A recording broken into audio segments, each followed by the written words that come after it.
tejto galerii, páčil som taký úplný sklos, lebo ma príde vždycky pocit, že to je taká zmenšená v tejto galerii, Veletržný palác, alebo proste kľudne Guggenheimovo v novom, lebo stačí vymeniť logo.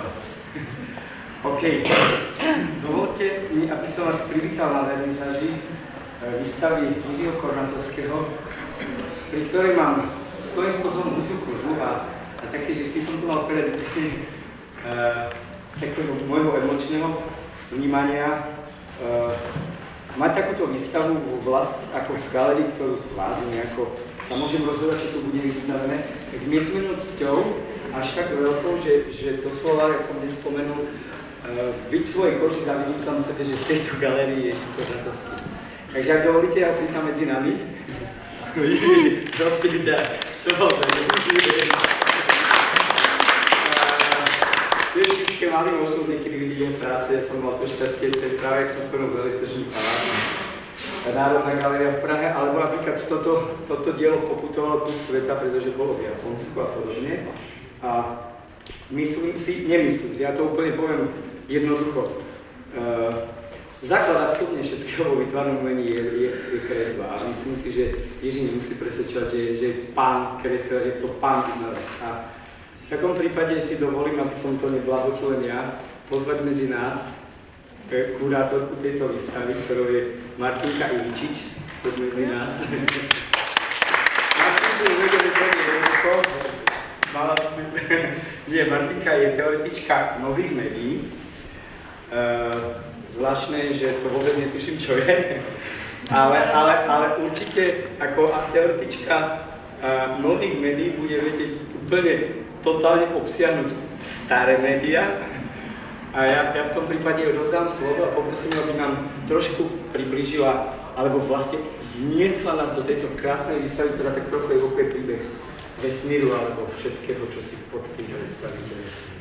Ďakujem pekne za uvedenie. Ja si nesiem aj trošku takú podporu svoju.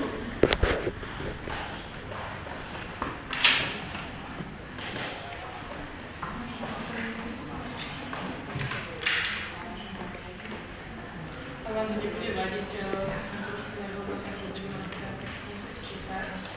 je mi veľkou cťou, že môžem v tejto galérii privítať takú výraznú a výkresnú osobnosť, ako je Jiří Kornatovský, ktorý sa trošku vymýka tej súčasnej českej scéne.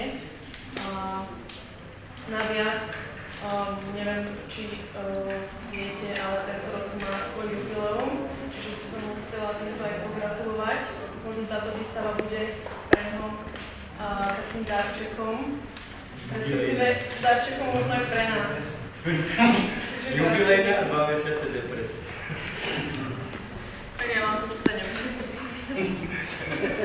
Okay. Nechcela by som sa, pôvodne som nechcela vôbec nejakým teoretickým prístupom predstavovať dielo Jiřího Kornatovského, pretože tieto veci je ich na internete strašne veľa a sú to obširné informácie, z ktorých možno ťažko si človek vybrať to podstatné. Ak by som teda mala tú tvorbu zhrnúť, tak si myslím, že sú aj dosť nepodstatná alebo nepotrebná. Preto sme si pripravili také malé performance s kolegou z Kontia Luxus, ktoré máme zástupcovia. Jiří Kornatovský a jeho dielo je teda asi jedným malá, ktoré nepotrebujú na nejaký informačný balast.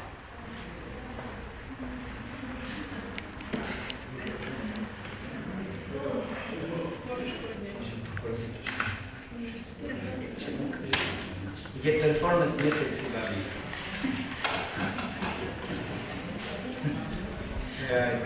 Ale predsa vám priblížim toto dielo. Jiřího Kornatovského určite vo veľkej miere ovplyvnilo to, že pochádza z malého mestečka pri Plzni s názvom Plasy. A v tomto mestečku sa vlastne nachádza jeden cisterciánsky kláštor, kde vlastne, ktorý bol založený v roku 1144. ktorý má svoju atmosféru, má svoju históriu a určite toto magické miesto ovplyvnilo autora vo svojej meditatívnej tvorbe, kde vlastne potom bola uskutočná jeho prvá výstava. Kornátovský je absolventom Pražskej akadémie výtvarných umení, ktorú absolvoval v roku 1987.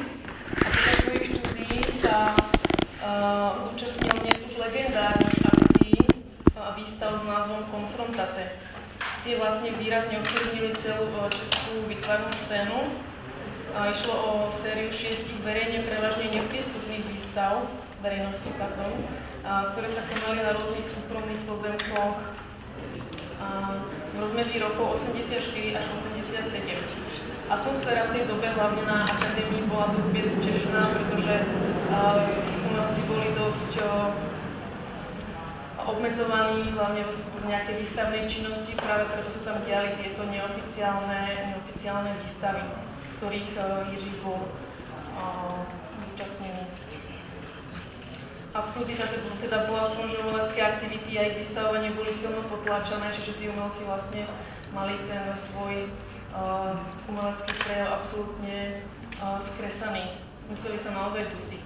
A vlastne táto séria konfrontácií predstavovala akúsi revoltu, ktorá vychádzala z iniciatívy Jiřího Davida a Stanislava Diviša.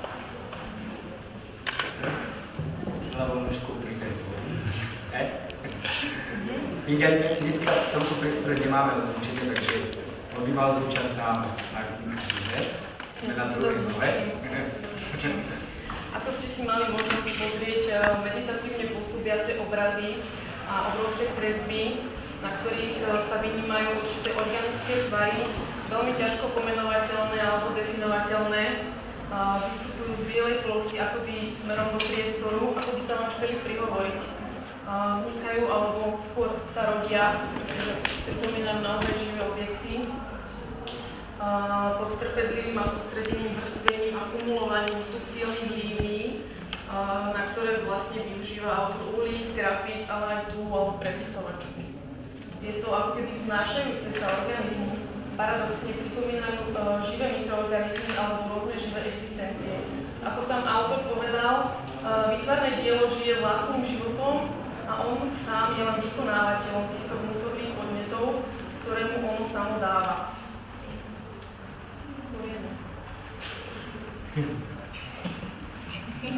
Tieto pulzujúce organizmy obých rozmerov však nenaháňajú strach, ale skôr sympatiu a túžbu po nadviazaní akéhosi spojenia s vami. Dnes na vás na každom rohu doslova číhajú rôzne agresívne mediálne zdieľania, rôzne excentrické diela plné žiarivých farieb, ktorí si vyžadujú vašu pozornosť. A práve preto je kornátovského kresba výnimočná v tom, že tieto organizmy sa k vám prihovárajú určitým kontemplatívnym a tichým spôsobom. Tá tvorba vlastne stavia na duchovných aspektoch, koncentrácii, sebapozorovaní, neunavnej disciplíne a meditácii. Aj napriek tejto sústredenosti na svoju individualitu profesné zameranie Jiřího Kornátovského rozhodne nezapadá do kategórie s nálepkou egocentrické alebo sebestredné, pretože okrem vlastnej precíznej tvorby odovzdáva vedomosti aj svojim študentov. Ako trpezlivý pedagóg pôsobil od roku 1990 na Pražskej katedre výtvarnej výchovy a na Ústave umenia a dizajnu Západočeskej univerzity. Trpezlivý som použila možno preto, lebo ako som si pozrela jeho rozvrh hodín, tak niekedy dokáže so svojimi študentami tráviť aj celé víkendy, čo je celkom obdivuhodné. Možno je to aj spôsob hľadania. Správny dotaz, pokud je to zaplacené. Potom som ani je asi prekvapivé, že vlastne ešte autor dostáva čas na takýto veľmi časovo náročný diel. To je nezaplacený čas. A vlastne to je možno spôsob hľadania harmónie v živote, že vlastne od tej hlbavej, tichej, meditatívnej tvorby, ako by chcel ísť smerom von k davu a k novým sviežým nápadom, ktoré mu možno tí študenti nejakým spôsobom dodávajú. Pri zamyslení sa nad niektorými názvami tých diel, ako je Od vníku k vníkám, Kolem dokola, nebo Všichni najednou, tieto názvy nám napovedajú, že autor reflektuje akési neutichajúce dynamické procesy alebo pohyby, ktoré sa dejú okolo neho, no zároveň aj pohyby v ňom samom. Kresba tak predstavuje záznam jeho duševného pohybu a udržiava cyklický kontinuálny pohyb. A keby sme sa teraz spýtali, kto je vlastne Jiří Pohnatovský? Je to hľadač, možno hľadač pokoja? Teraz sa dozvieš to, čo si nikdy nevedel. Je to pozorovateľ, možno pozorovateľ vonkajších impulzov, ale zároveň je to aj žiak. Učí sa, rozhliada sa, vníma a absorbuje. Ďakujem za pedikúru. Ja by som teraz chcela vyzvať autora, aby predal nejaký impuls do publika a aby ten impuls bol v podobe dotyku, aby ste sa navzájom vlastne všetci nejakým spôsobom dotýkali, aby tu vznikla taká priateľská atmosféra, aby ten impuls prešiel nami všetkými a prešiel až ku mne. Mladé babi dopredu stále. Vôbec sa nehambite, dotýkajte sa. Dotýkajte sa. Dotýkajte sa. Dotýkajte sa,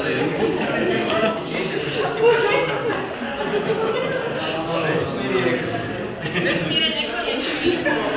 Dotýkajte sa. Až vonku niektorý taký... Nech sa všetci Dotýkajte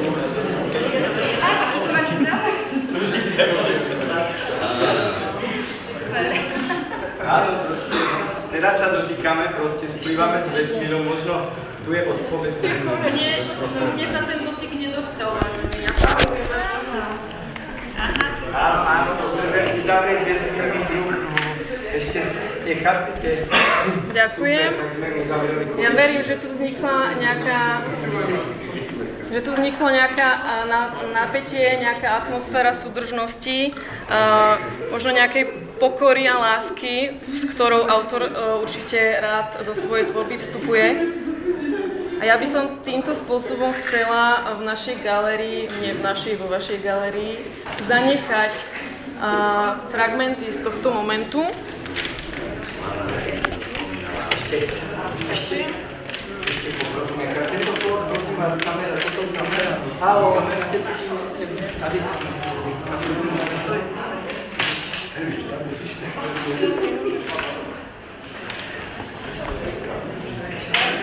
Ja by som ten počiatočný impuls vrátila naspäť autorovi. Áno, práve išiel o tento. Práve teraz vznikol taký obrovský cyklický, energický kruh. Zavreli sme vesmírny kruh. A ja vám strašne pekne ďakujem, že ste sa na tom podujali. Ďakujeme vám, že ste nechali za sebou manipulovať.